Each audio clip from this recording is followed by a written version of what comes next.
211 days remain until our presidential election.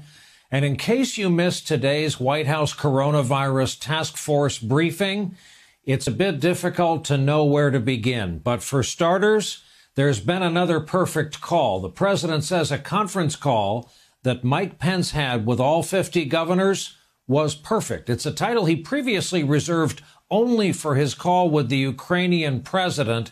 And as phone calls go, it's a lofty goal to achieve. The president reports there wasn't a negative person on the call, and that just might be because governors have come to fear criticism of the president could mean that ventilators won't be on the way.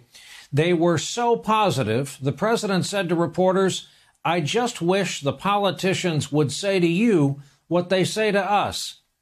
About Mike Pence, Trump said today, "I put him there. I thought he'd do well." He said supplies are being delivered on big planes. They're very big, very powerful. He said he'll probably be tested for coronavirus quite a few times because the system of testing is now so quick and so easy, because it is at the White House.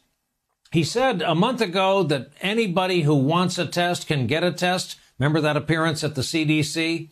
Well, it wasn't true then, and it's not true tonight.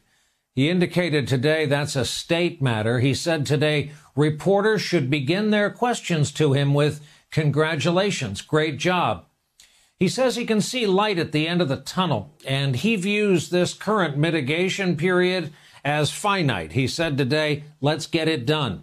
He told Americans to stay inside, but when reminded that 8 states have no similar recommendation, he said he has a moral and constitutional problem enforcing that kind of thing. The White House now says we should consolidate our visits to the grocery store and pharmacy to once every 2 weeks. Now, in the real world, we passed a bad benchmark today when the death toll surpassed 10,000.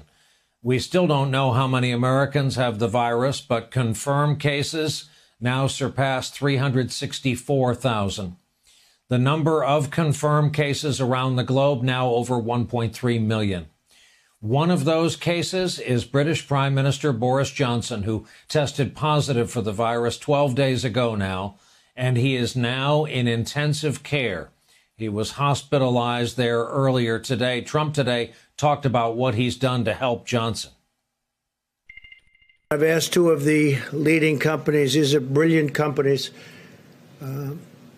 Ebola, AIDS, others, they've come with the solutions and just have done incredible jobs. And I've asked them to contact London immediately. We've contacted all of Boris's doctors, and we'll see what is going to take place.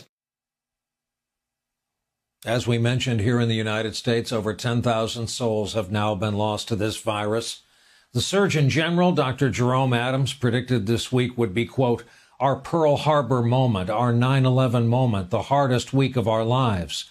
Tonight, Trump offered a more optimistic assessment.